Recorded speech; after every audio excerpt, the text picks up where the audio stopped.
You are now listening to Tonight, Smoke After we Dark. explore the death of Henry McCabe, an employee for the Minnesota Department of Revenue, family man with 2 children and a wife at home, suddenly vanishes after a night out with a friend. The disappearance and eventual death of 31-year-old Henry McCabe has been riddled with speculation and controversy since 2015. Starting from the moment he was reportedly dropped off at the Super America gas station on Highway 65 and 73rd Avenue, early on that September 7th morning. This turned out to be a mistaken location, and video surveillance shows that Henry McCabe was actually dropped off at Holiday gas station off Central Avenue and Hackman Avenue. It's a voicemail unlike anything you've ever heard before. There are 2 minutes worth of noises, bizarre ones, but very little actual talking. Authorities confirmed the disturbing middle-of-the-night call came from Henry McCabe's cell phone. It was Labor Day, September 7th at 2:28 in the morning. McCabe's worried wife heard the message. His and my cell phone connected. Minnesota Community Policing Services is a nonprofit agency and acts as a go-between with police and the Liberian community. The leader is trying to help the family make some sense of this recording. The growls turned to high-pitched moans. Like he's moaning in pain. Like moaning in pain. The tortured grunts suddenly stop. There is silence. Then someone, either Henry or another person, says, "Stop it." I try to picture where he was, what it might have been like, what circumstances would have made him sound like that. The voicemail is in stark contrast to other articulate recordings of McCabe speaking at an event. He's a state auditor. What is the justification? What is the right thing to do? The message is one piece of evidence Mounds View police are reviewing. The police chief tells me even the FBI is analyzing the recording and voices for clues. The chief says the investigation took deputies here on Tuesday to Rice Creek Park, which borders New Brighton, Mounds View, and Fridley, all areas where McCabe was reported seen or a cell phone ping placed him. Ramsey County Water Patrol searched but came up empty. In a statement to police, his wife Karen McCabe said the following, quote, "In conjunction with police and with the community policing services and Team Barway, we are going to search out that new area and hopefully find some resolution to this." End of quote. All leading up to Henry's body being discovered. Device location tracking on phones had been around for some time, but was ultimately a newer feature, still being worked out. A lot of bugs. The last ping from Henry McCabe's phone indicate he could have been in the vicinity of Creekview Park in New Brighton. This is all according to police. Volunteers would search for 1 week. All week. That's it? 1 whole week? That's all you get, guy? Come on now. And they turn up nothing. Going back to the gas station, and Henry's friend William Kennedy, who was not hiding or shy about any of this on social media, after being attacked by people online by letting his friend walk home at 2 a.m. with no wallet or keys, sounds like abandonment, saying he would take a lie detector test to prove his innocence. Sort of strange to offer. Henry McCabe invited his friend to come hang out, his pal, who said he was only an acquaintance when talking to police.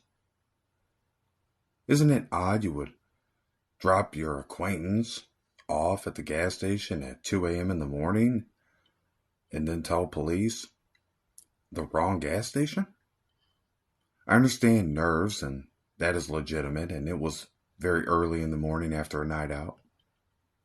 Henry's wife seemed dumbfounded by the whole situation, and there are reports she believed he was cheating and even hiding up until his body was reportedly discovered by a kayaker in a small river in North Brighton. Now, she was in California with their 2 children at the time of his disappearance. Let me run this back for you. Henry McCabe is dropped off at a gas station on Central Avenue and Hackman Avenue without his wallet, without his keys. It's 2 o'clock in the morning, and he's been having drinks all night. He walks into the woods, and in 28 minutes, he's fighting for his life, trying to call his wife. 2 months later, his body is found up the river by some kayaker with his phone in one pocket, battery in the other. If I just told you that, just that, you would say, sounds like he got whacked. Let me be real with you. No man lets another man hold his wallet, okay? He was 31 years old. I'm 30 years old. You never let a man hold your wallet. You never let a man see your wallet. Why do you want to see my wallet for? What's your business with my wallet? This wasn't the casino. This was a barbecue and then a bar that they went to. He invited his friend William to come over to his house when they were at the barbecue, but they stopped at the bar. Now, that's all good and well. I've done a few pit stops, okay? You're supposed to go one place, but you end up going another. You make a pit stop. That's life. But he was working for the state, okay? So he got paid something like once a month, a good sum of money. There's a lot of speculation that the people at the barbecue were from Liberia, where he immigrated from, to the United States. And he himself was speaking up against the unrest due to the political climate over there at this time. Now, that didn't hold much water. Henry was a state employee, wasn't a federal employee. He didn't have any real political power.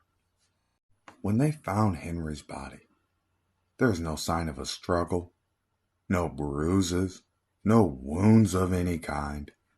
The only other outstanding piece of evidence was Henry made an attempt to call his brother off of his phone before disappearing and ultimately dying.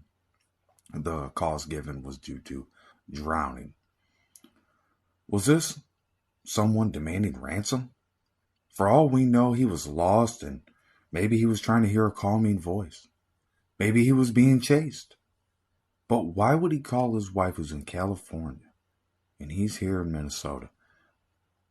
Or his brother, who by the time would get there would be too late. His brother would be too far away to do anything. And his wife was way out in California. So that just didn't make any sense. So the last option is a random occurrence or paranormal activity. So I took it a step further than any newspaper, than any blog, than any other podcast. And I went and started digging deep.